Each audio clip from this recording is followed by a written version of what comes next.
Welcome back to Ben's Apisto channel. This is a first for me that's happened just last night.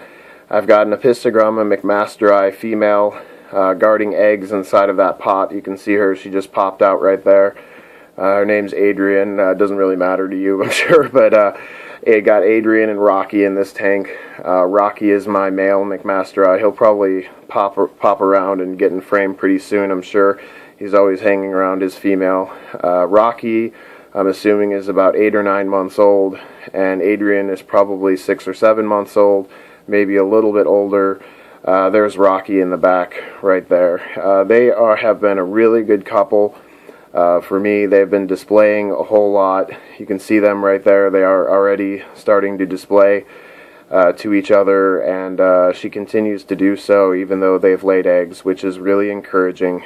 The eggs that are in there some of them are reddish color, so I'm really excited about that. This is this pair's first spawn of eggs. As far as I know, I've had them for a few months and they weren't at sexual maturity at that point, so unless they've laid another batch of eggs in this tank that I'm not aware of, this is their first batch. The female is usually out. She's usually just as much of a pig in the morning as the male is, and she's always wanting some food, so she was acting a little bit strange this morning and guarding her cave instead of out and swimming with the male and trying to flirt with him.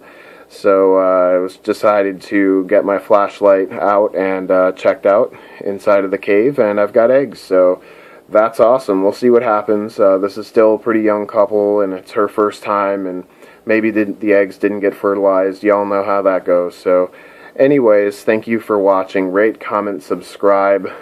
Tell me what type of tricks work for you down in the comments for breeding, to get fish to breed. For me, I've got a few with these Apistogramna. I've been lowering the water line for several days before water change, so 2-3 days before water change. I'll take 10-15% of the water out of the tank each day, and then on water change day I'll vacuum a whole lot of the crap off of the bottom, end up with about a quarter of the tank full, and then I'll fill it up with water that's 3 to 4 degrees cooler than the tank is at, but I add the water slowly over several hours. So the water change process is definitely slow for me, but I'm trying to mimic rain and run a few experiments that I haven't seen done on Apistogramma.